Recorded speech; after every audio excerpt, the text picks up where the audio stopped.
Hello, welcome back to Katja Melvin Podcast. I am your host, Katja Melvin, and we are restarting podcasts. Because of my busy schedule, I had to adjust the frequency of how often we post. However, I am very excited to restart the podcast, and I'm very excited to actually kick it off with something that is very important. In fact, I kind of in the background started collecting material for a book that eventually I will launch. And I asked myself, so if I were to write a book, what would the book be about? And the answer is, it's about the femininity, the dark aspects and the light aspects of the feminine, and really stepping and discovering your inner goddess, what that means. Lots of women are talking about their inner goddess, but the way I see her is so drastically different than other women out there who are proclaiming connecting with your goddess. To me, it's almost so overused. The whole word is so overused and very mundane. The way it's being overused almost has made it lose its magic. And the way I am presenting and the way I am seeing and the way I am introducing the goddess is so drastically different. And we'll definitely get to that part. However, before we begin talking about the goddess and how I see it and how I believe it needs to be presented in the world, I want to share with you the messages of the light femininity and what light feminine is, and why I want to talk about light feminine first before we even touch the subjects of the dark femininity. I have my water here with me, so give me a second. I've been kind of struggling with a little bit of coughing, so I have my water here with me. I'll be sipping, so don't get lost. I'm still here. Give me a second. Let me take a sip. So let's start by really asking a question. What is light feminine energy? What is light feminine energy? For some, they might say, "Oh, it's the energy of, just feminine energy. It's just the love, the happiness, the giggles, the whatever." Yes, actually, I'm not gonna I would not personally argue with that, but let's expand on this. So light feminine energy is the aspect of your feminine psyche that is nurturing, that is motherly, that is loving, that is helpful, that is intuitive, that is easy, that is flowing, that is tapping into your intuition, that is receiving downloads, also acting on the downloads that you are receiving. That's why women are called emotional, in a sense that we have the highs of the highs and the lows of the lows. And when we are in that high state of consciousness, we are happy, we are joyous, we are blissful. And to me, the way I want to present light femininity outside of these terms, outside of the fact hey, she's an easygoing girl and she does not get offended easily, and she's just a good friend, and she is very nurturing, these kind of women guys pick as wives, right? Because they are very nurturing and very safe and very that you trust them. You trust that. And you want to be surrounded by that light energy. You want to be surrounded by someone who's easy to live life with. You want to be surrounded by someone who laughs all the time, right? That's a no-brainer. However, with the dark feminine energy, right? Guys love it because it's so mysterious. Right? Vanilla energy that you that's why there is a balance. There has to be a balance of both in all women. And that's what I'm about. I'm not teaching you, hey, only be the dark feminine or only be the light feminine. I want for you to be the balance of both and the greatest combination of both, right? Because yes, there is a level to this, but you get sometimes like when you eat all that sugar and you're like had so much that you want to just throw up.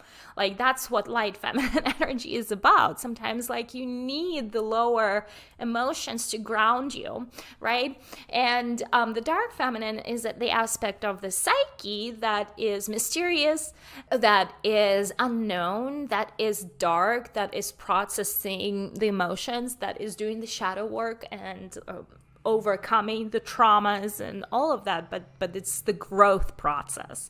That's what dark feminine is. Dark feminine is going through the process of processing the dark emotions into the light, right? Into the light feminine.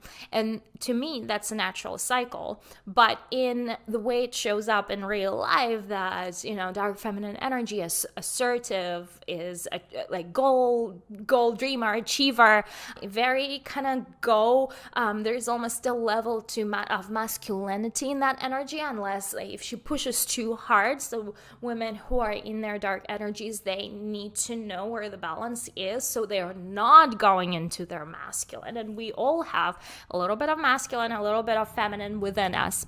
So in order to not go into their masculine, there is like that balance of, hey, there's a giving and receiving, right?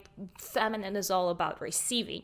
When you go into masculine, you are literally pushing through. You are giving. You are putting the effort in. You are pushing it forward. You are penetrating the matter of the universe, right?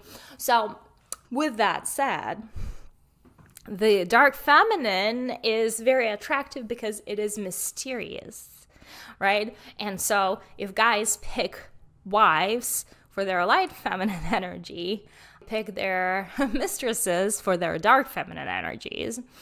And I am teaching you to be both, because you are both, whether you access that level within yourself yet or not, right? Every woman has that.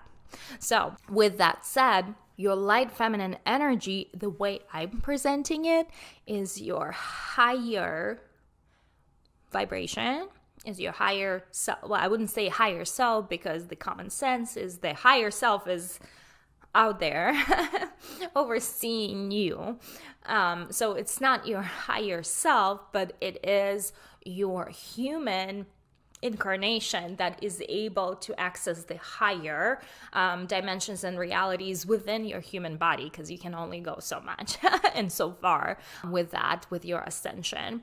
Where your dark feminine energy is lower vibrations that you are accessing. That is why I said we women are, sometimes we up, sometimes we down. So sometimes we are kind of in the middle. Sometimes we go up again and go down. So we are all over the place. We have both of those energies. Some women just are either always in the dark feminine, and some women are able to be in their higher feminine energy, which is your light feminine energy, which is also your intuition and your bliss and your joy and your happiness and your ecstasy, your innocence, your state of pure joy, your state of pure love, right?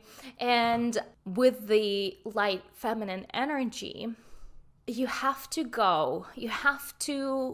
learn, that's part of the life experience.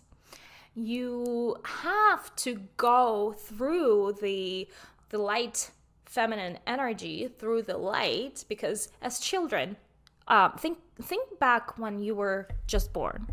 When you were born, you actually were able to process emotions well. Like, that's why kids have tantrums. That's why they cry. They are the channelers for their emotions. They are expressing and working their emotions through their body. That's why they're dropping dead on the floor and throwing tantrums, and we take Like, oh my God, like, get me out of here, right?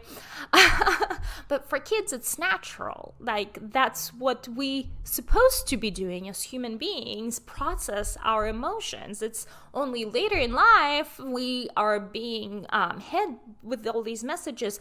Oh, like, boys don't do that. Boys don't cry. Girls don't wear pants. Like, that's not a girly thing to do. We are bombarded with these messages that shut us down, that we can't, we stop expressing those emotions out into the world, right?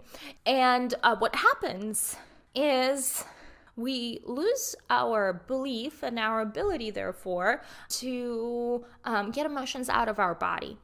And the work that I am teaching women between light and dark feminine energies is that work of learning how to not get those emotions stuck, but how to process those emotions into the light, into the light, into the light. So you're always coming from the dark. And there's so many different instances to the light feminine. Like, we can talk about light and dark within the terms of sexuality, in terms of your sex life, but there's also this whole balance, the whole game of light feminine, dark feminine, that is happening in your spirituality, in your daily life, in the way you present yourself, in the way you process your emotions, right?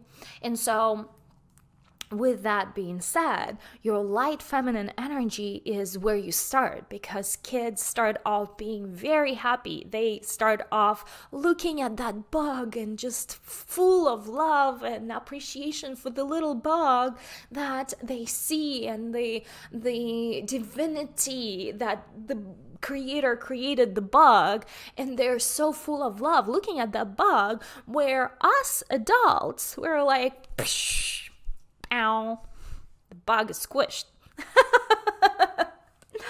But kids have pure intention. So I want for you to look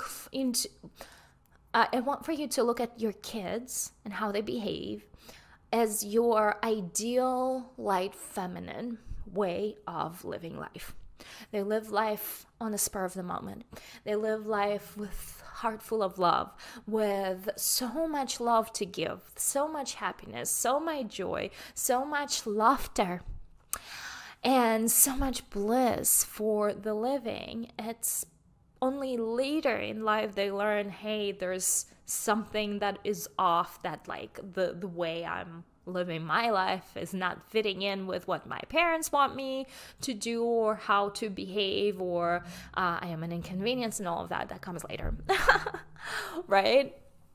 But your light feminine energy is that purity, is that bliss, is that way of living where you simply are ecstatic. I call this state ecstatic child. You may have met, I just recently met this beautiful, gorgeous woman, and I said, I asked, I didn't beg, but I proclaimed to the universe, this woman who lives in California, she now knows about my existence.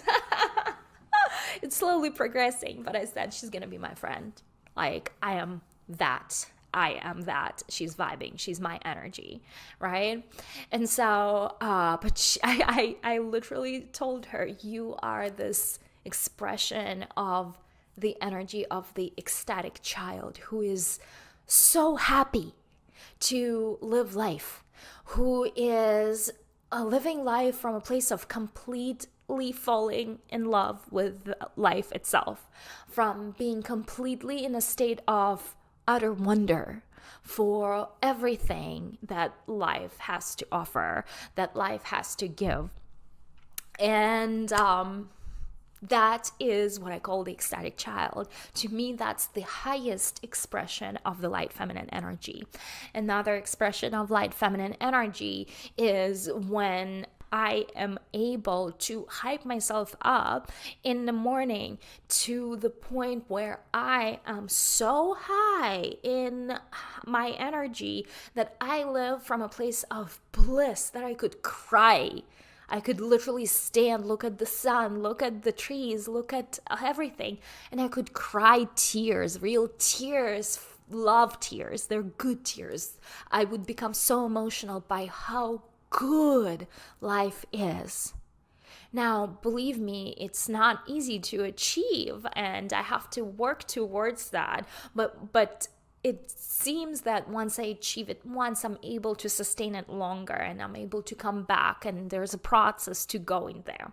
But the reason why you want to be in that state, it's the state when you receive answers. It's the state when you get intuitive hits. It's the state when miracles happen in your life. Miracles. You would be walking on the street, and you would be meeting people who would change the direction of your destiny, or the direction of your income, or you meet a lover that's changing your complete direction of your life. And in that state, you are the miracle creator. You are the miracle facilitator. You are co-creator. You are an expression of God, because you are God. I am teaching the way of a goddess for a reason. Like, goddess is a female or feminine expression of God. Like, there's no gender to God. God or goddess, it's all one. It's the energy, it's the creator, it's the source of everything. And you came from that. You are goddess. You are divine. You can create like God created. And I don't like using the word God. I would rather use the word source or the universe, because I feel like every time I use the word God, everyone thinks like it's a Christian God sitting in the clouds telling you that you wrong, like the way you not following Jesus Christ's way, and you wrong in your life and all of that. Like, that's not the God. That's not my God. That's not the God I'm referring to, right? So I am slipping a lot into calling it a God, but I want to catch myself every time talking about this, calling it a source or creator or the universe, whatever term that is that has less resistance to that word, right? That has not been betrayed or disappointed people in life who trusted in that force of life, right? Anyway, back to our subject of the light feminine. So your light feminine is literally the feminine expression of the source, right? And that I do want to share a story, because it's gonna really bring a lot of the points that I'm making here together. So I don't know how much I have shared in the past or how long you followed me, but at age 14, I had what I know now was my own Kundalini awakening. Now, what I know now, I did not know back at that time. And so I remember I was growing up in Siberian city of Omsk, Russia. I had so much drama in my high school that my parents just sat with me and said one day, like, I don't want to get you into like these bad influences. Let's put you into another school. Like, I've done research. There is this other cool private school that we found. It is specializing in math. And I was like, Mom, math? Me? No, I hate math. But I didn't like have a lot to say or much to argue, because I didn't know any better. So I trusted, and I did in fact want. I was somewhat in a semi-depressed state of mind back then, because of like my weird friends at that time who were one day they were my friends, and it was like middle school too. Like another day they weren't my friends. One day they were like rubbing out, like they were hugging me. Another day she would stab me in the back because she thinks that her boyfriend likes me more than her. So I was like, get me out of here. I'm so not into that drama. And my mom came and was like, let's transition you to another school. Well, in the beginning, the school was only maybe like 10 stops on a tram, and it was pretty direct. So it wasn't big of a deal. But about a year and a half into me attending that school, they moved the school onto another side of the town that I had to take a bus, if not multiples. And it took me like close to 45 minutes just one way to get to school on time at what, I don't remember when I started. Was it 7:30 a.m.? I don't remember when school started. When I was oh my God, that's crazy. But anyway, to cut this story short, I am driving taking the bus to my school every morning on another side of town. And this was the time when I kind of started reading, contemplating. It's a really long time to be in a bus, right? And it also went through the downtown area. And that was my favorite area because the buildings were historical and it was very pretty and it was on the river. And they had really cool shops with cool clothes that I could always wander around and daydream about having those one day, right? And I developed a friend with some girl in my class, and she was into reading. We kind of hit it off because she was into spiritual and extraterrestrial and all of that unexplained stuff, and I was into that too. And we started sharing what books we are reading, and one day we decided, hey, let's go downtown together and go to the bookstore. So we did, and we walk in the bookstore and she points out to this one book. It is the book from the series of Ringing Cedars of Russia by Vladimir Megre. It is translated into English. If you are interested, I do believe it is somewhat of a collectible and somewhat of an expensive book to read for a reason. There is a lot of profound information in that book. But what happened was she pointed that out and said, have you read this book? You should. It's a really good book. I'm like, this one sounds more fun. This one tells me how I can exit my body and time travel and do astral travel. I'm just I really want to read a book about the girl in the forest. And I decided, all right, I'll take your word for it. I bought the book. And we talking a girl who in her 14 years of age does not work, who gets pocket money from grandparents, and she decides which book to spend on. So I spent my pocket money on this book. So better be good, right? Came home, started reading, and my freaking world shifted in an evening. I don't know what happened. I have no explanation for it. The book did have an effect on me in the sounding of the words, how the words were put together, how the letters were put together.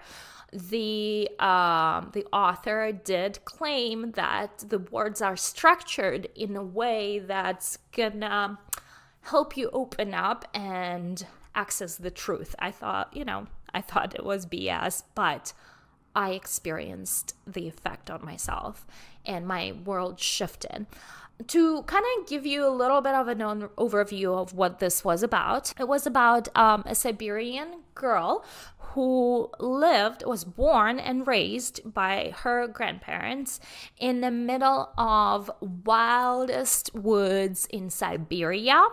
I mean, they didn't have a house. She had a little place of land that she called Kin's Domain, where she created the energy of love, the space of love, which is not just a philosophical term.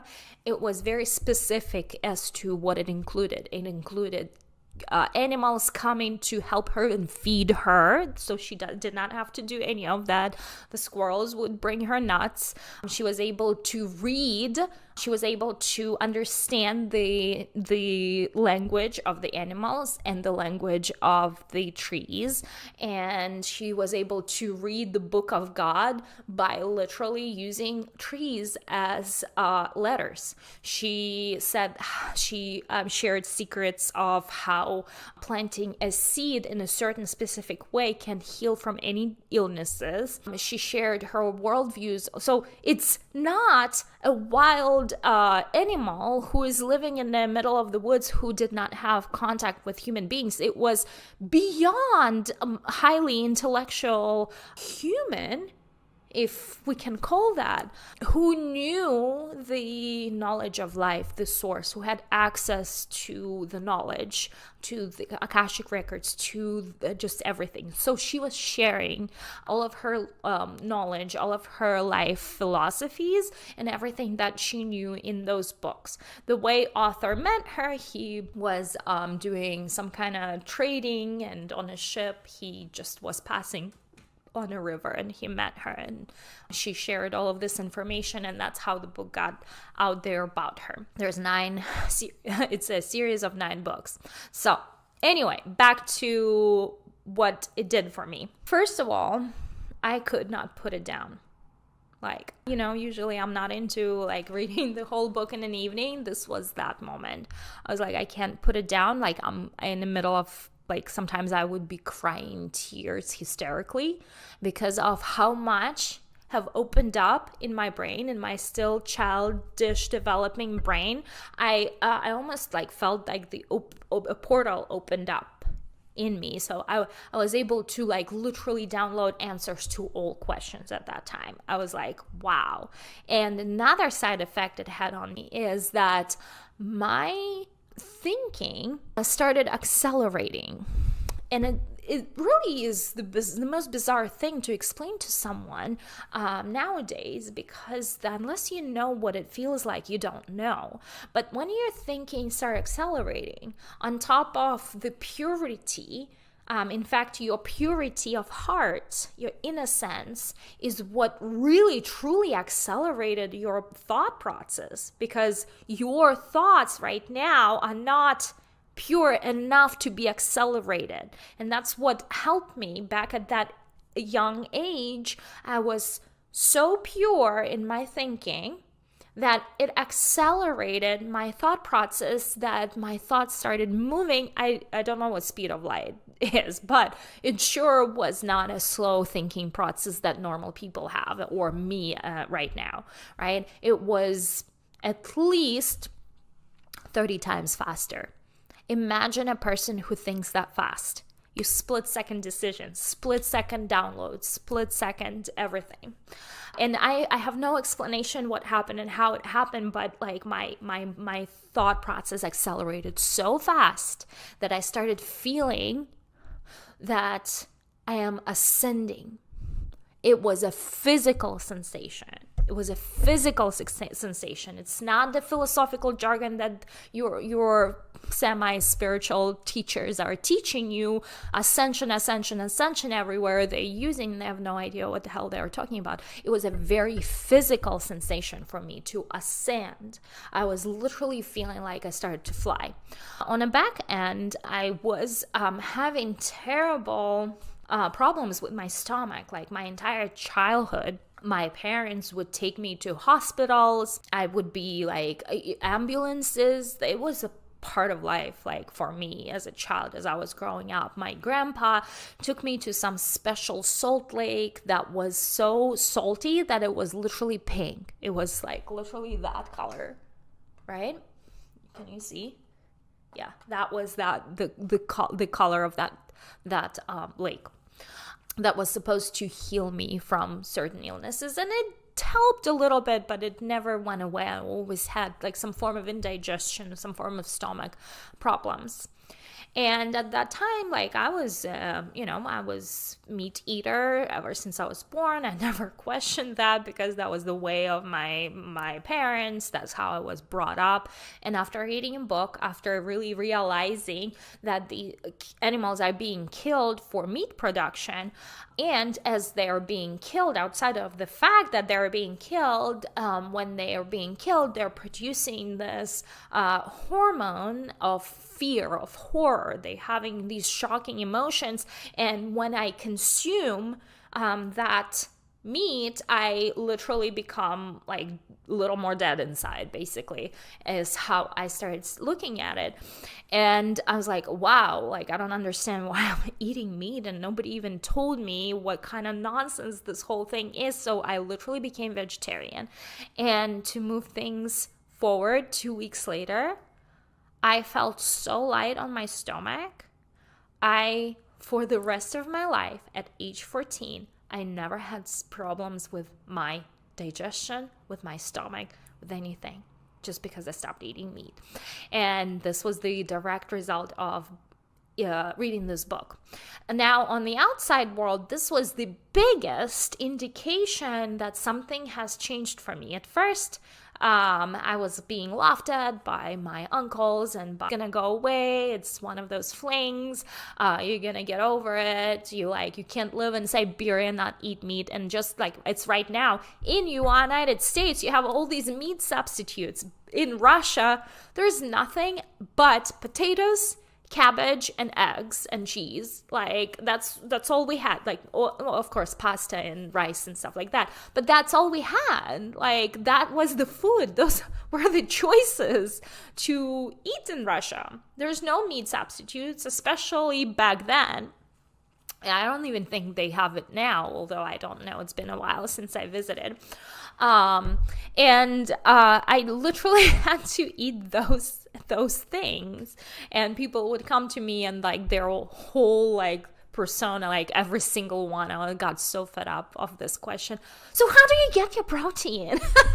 I was like, fuck you. Like, how does the cow get her protein, right? She eats, cow's vegetarian. Like, you eat the cow for your protein, but where does cow get her protein, right? From grass. So you get protein from your vegetables, from your other sources. So it's not in meat, right? So fast forward to the fact that, I started being looked at funny. Like, how are you, like, everyone thought that I would grow out of it, and it's been like 2-3 months and I'm still not eating meat, and I'm not even close. And then to add to that, I became very closed off, and I would be doing is like reading books in my room and just like really thinking and going for walks. And I stopped talking to everyone. Primarily at first, I was like so excited and ecstatic, and like I wanted to share with the world my new beliefs and my new knowledge. And as soon as I started sharing,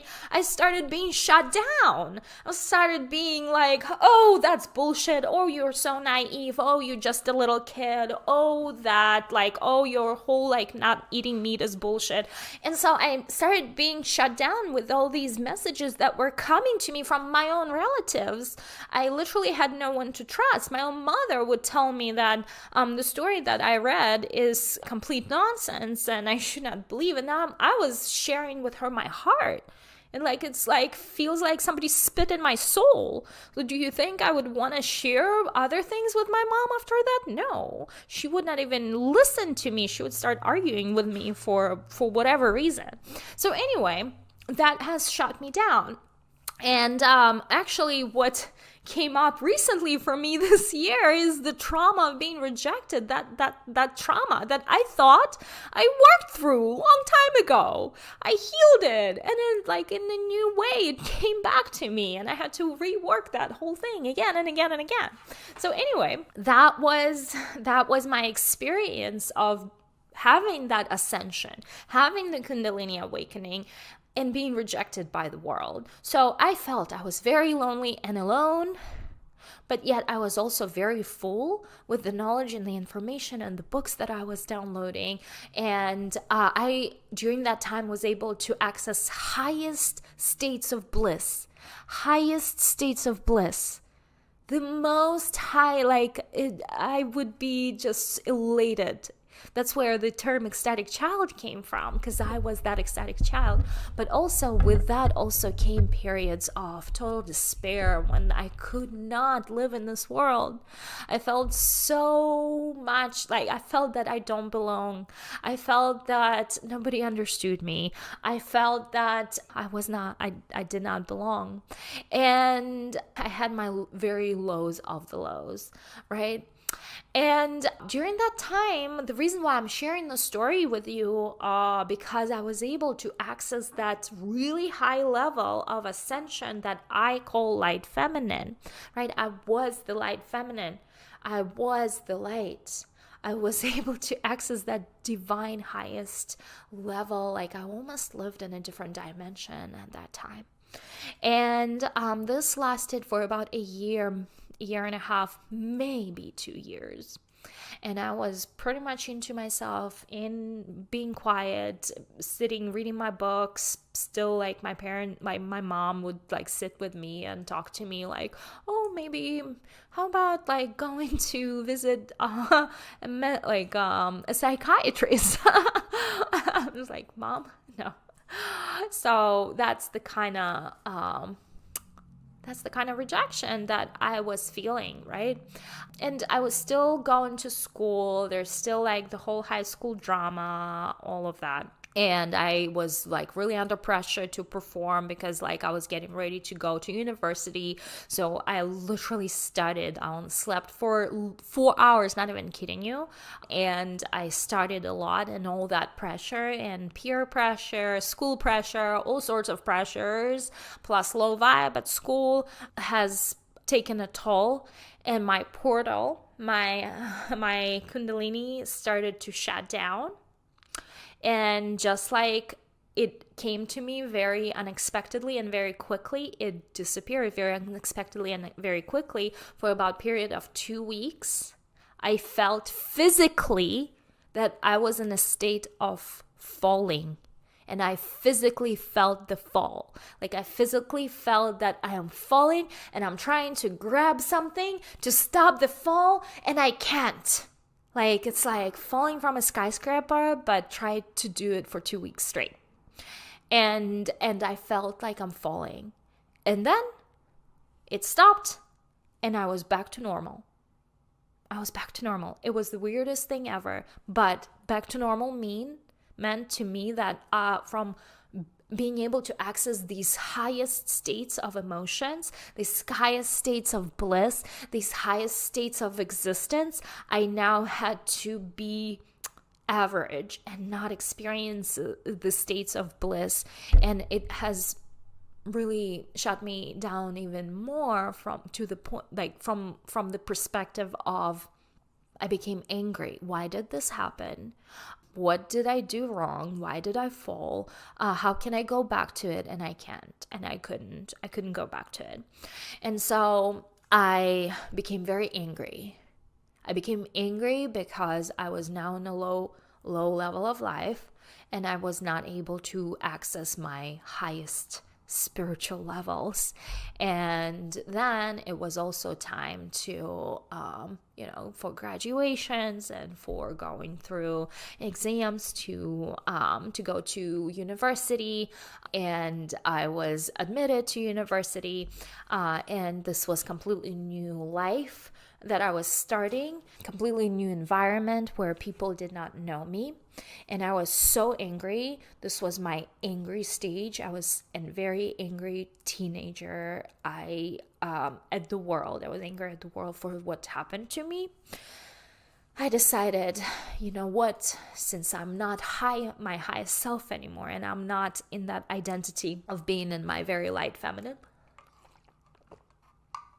I don't care anymore. And I am going to be the femme fatale in the university. And I'm gonna play everyone. And I'm gonna be the popular girl. Because before I was like a hermit. I'm gonna be the popular one. Fuck everything, fuck everyone. So like I went into my dark energy, which I'm gonna share with you when we're talking about dark energy, because I've entered a new stage, new era. But the reason why I'm sharing this with you right now is because I had to go from the light into the darkness. And that happens for everyone. And in order to experience the lightness, you have to experience the dark and vice versa, right? But you always start with going into the light and experience the darkness.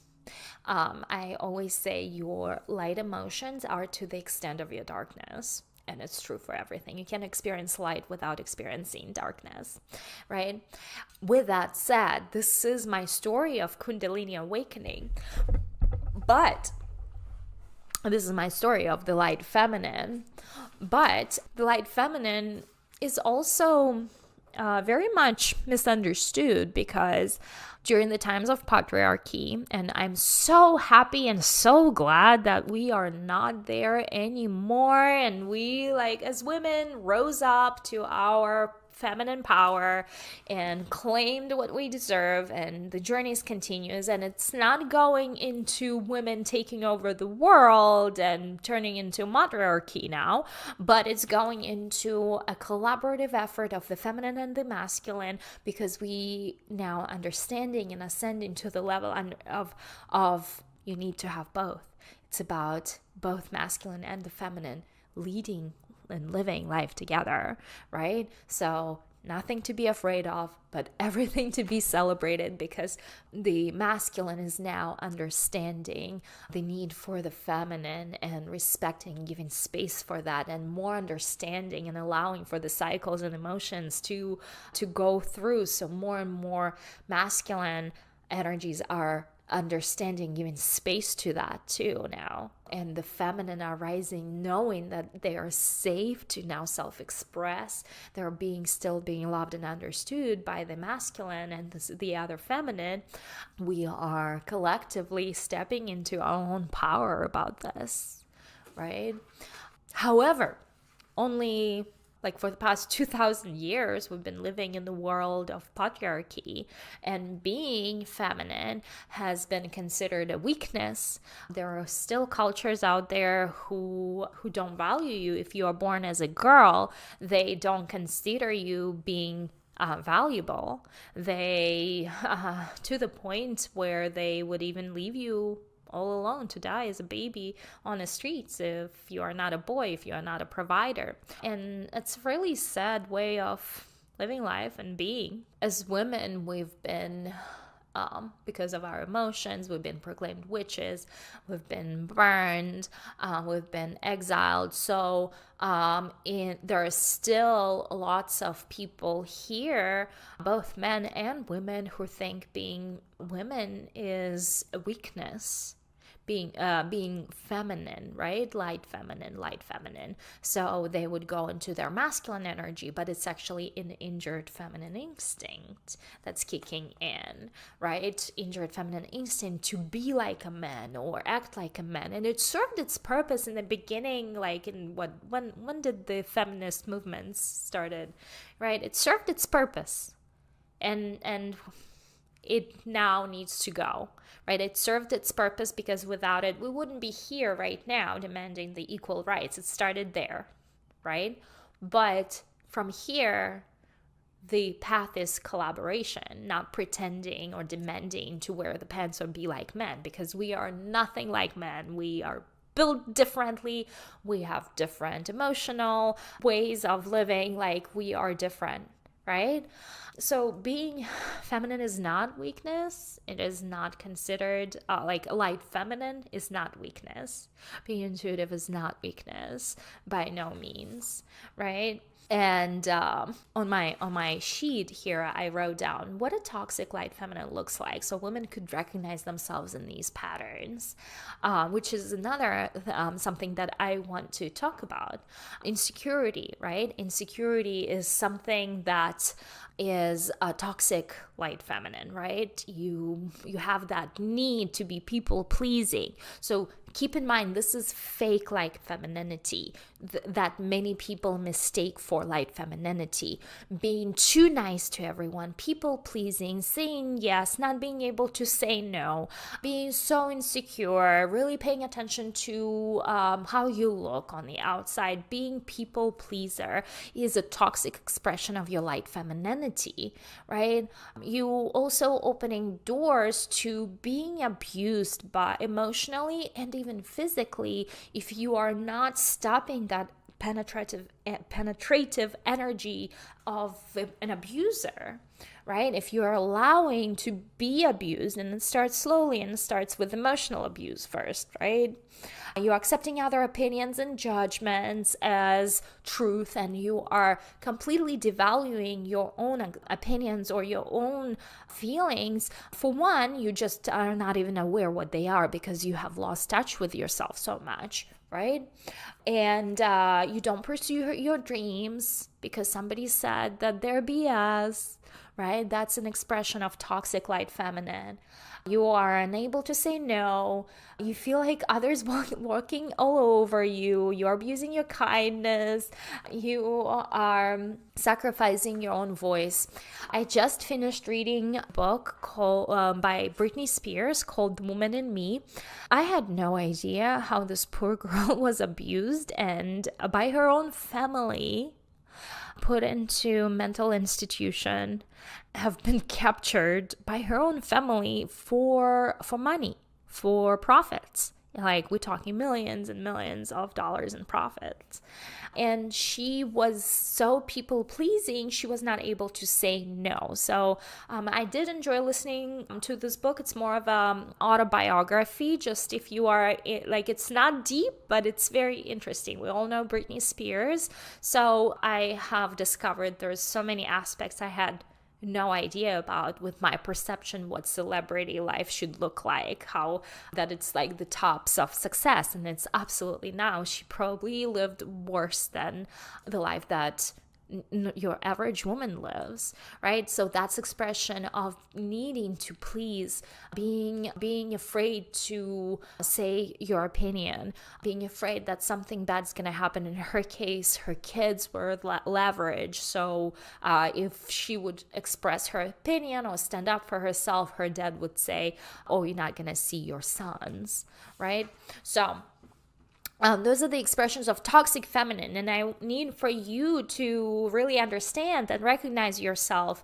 Are you in those patterns? Because if you are, we're talking about dark femininity later, so we'll most definitely address that too, right? And the healthy expression of the goddess, which is my highest version of the highest feminine, which is my most exciting part that I want to share with you today, is the expression of the goddess, the expression of the light feminine, and what the most divine feminine expression, light feminine expression looks like. It is your inner goddess, your inner and outer goddess, right? So what do I mean by that? Earlier in this podcast, I have shared with you that you are God's creation, or remember I said I'm not going to say this word, but I keep slipping, right? Like, you are created by the divine force, whatever you call it. It does not need to be understood or justified or explained, because there's no words in our reality to explain that force. Just take the fact that there is a force that is intelligent, that has created you in its image. And that force does not have a gender. It is not feminine or it's not masculine, but it has created you, and you are the expression of that force. And as a conscious being and a soul in this world, you, despite what you're going through right now, you have chosen to come into this life and learn the lessons that you are learning right now. And there is part of you that has not forgotten what being that infinite, because you are all one. You are all one with the Creator, with the divine force, with the universe, with another person next to you.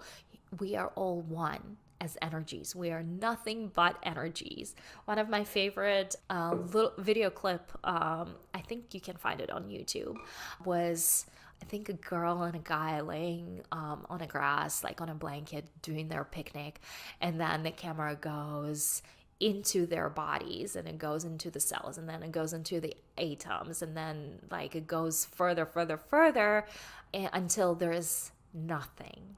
There's nothing. You're nothing. You're literally nothing, but your energy, we can't see what holds the cells and atoms together and what's beyond that, right?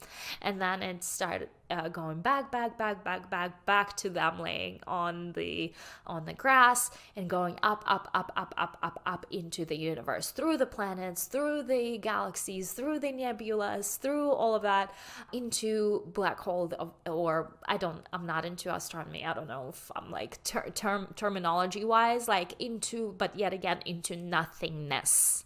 The universe is nothing but energy, right? And as one, we are all energies.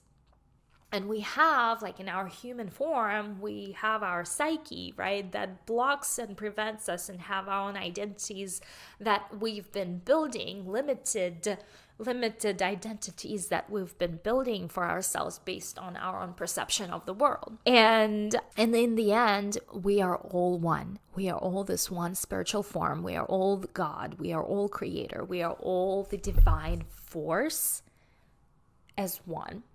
There is I don't know if you've gone through 9 dimensions, but at first everyone is one, then there's duality, then there is 3 dimensions, and so on and so forth until there is 9 dimension, and then you start over, right? With that being said, your goddess is the expression of your highest self that is interconnected with everyone around you.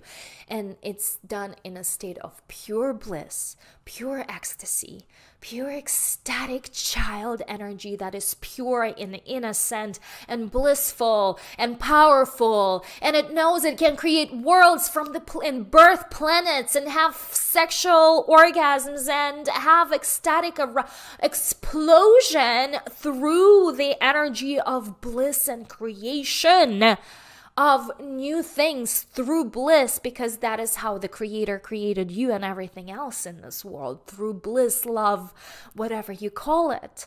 And you are part of that energy, and the closer you are getting to that energy, the more divine and ecstatic you start feeling in your body and how you express. And it only comes from the place of deep love for yourself, there for the world, there for everyone else. This is your expression of your goddess, right? You are one with everything. And when we're going to talk about Lovegodesss next week, it's expression of yourself. You separating yourself from the remainder, from everyone else. It's the expression of really zeroing in on your inner self and separating yourself. And that's I call her Lovegodesss. I may not be my terminology may not be exactly correct, but I will explain what I mean by the word Lovegodesss. Because your love is for yourself first, and only to the point you can love yourself, you can love others, right? So, but your goddess is your self-expression to the highest degree of your bliss and ecstasy, and the entire universe is conspiring to deliver the happiness, the joy, the bliss to you, to execute every wish at your command. You are being fully, completely provided already. You are being provided with everything that you need, and you are part of this abundant universe that is willing and eager and ecstatic and obsessed about helping you achieve your dreams, because you came here to create, because you are a biggest creator. You are a piece of a creator of a big creation. You are here to create and co-create with others. And learn your lessons, of course, but through contrast, you learn what you want to create, right? What do you want to create in your life? If you are living through poverty, then you want to create wealth, and that's your life lesson that you are learning. But the universe is conspiring you on this journey, and your goddess is tapping into your ability to be fully supported by the divine force in this divine universe as one with everyone through the state of joy and never-ending bliss, through the state of ecstasy. Your desires, developing your desires and dreams, and living in that state of complete and full joy and passion and excitement for life, for people around you, for the creations that you are creating through the energy of bliss is what your goddess is. That's what your goddess is. It's the state of pure passion, joy, ecstasy through this pure state of innocence, of purity, of your ecstasy. It's that what goddess is. It's not something that they tell you you need to go to retreats for and do these things and pray and do the sound to like become a goddess. It's your inner state of goddess within yourself, of achieving the state of the creator within yourself through the energy of pure bliss is what goddess is. And that is your main goal as light feminine. That's what light femininity is all about. That is your light feminine that I am talking here about. That is why you need to achieve this. That is why you need to strive to raise your vibration higher and higher and higher and higher and higher in a state of bliss where life becomes never-ending flow of miracles and flow and creation and ecstasy and bliss. And that is the daily state that you wake up to every single freaking day, and you live from that place and you create from that place and you communicate from that place with others, and you are in state of constant co-creation where even divine downloads happen and you recognize them in an instant because you are now in a vibration of receiving that kind of high vibrational message from high vibrational beings. That is your state of goddess, and state of goddess is your light feminine. And the light feminine work is working on raising that vibration higher and higher and higher and higher. And the higher you can go, the more powerful creator you become in your life. And that is the light feminine work. It's not the spirituality and the all meditation and none of that. It's about raising your vibration to live from a place of bliss and joy and ecstasy in a state of miracles, daily miracles. That's what my light femininity knowledge that I am presenting to you is about. That is what we are working with women to achieve. So, my love, do you dream of waking up and living from the place of light femininity? And I'm sure the answer is yes. I am accepting private coaching clients to work with me one-on-one. So if you are hearing this podcast and you say, hell yes, I want to be that light feminine, the goddess that I am working towards becoming and creating in my life and living my life from a place of bliss and learning, what do I need to do to be able to achieve that state of miracles in my daily practice?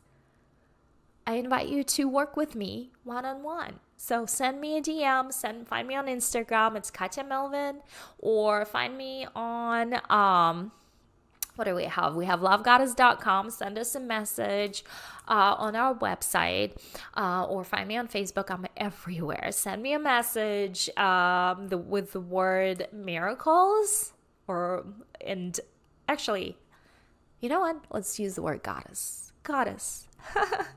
Miracles or goddess? Let's do goddess. Send me the word and I'll get you in to speak with me to see if this is something that I could step into and be your mentor and cultivate and facilitate the state of miracles in your own life through the light feminine work that I will be guiding you through. With that, my loves, thank you so much for tuning into this very, very, very special episode on light feminine energy. I am so excited to be back at doing what I love the most, which is inspiring you and inspiring everyone else who gets to receive this message. If you are listening to this, you have been guided to me by divine force that I have no explanation for, but I know it's for a reason and I'm here for you. And that makes my heart sing, because it's the highest purpose that I could serve here on earth, is to change lives of other women, inspire other women into their higher self, aka goddess. Bye.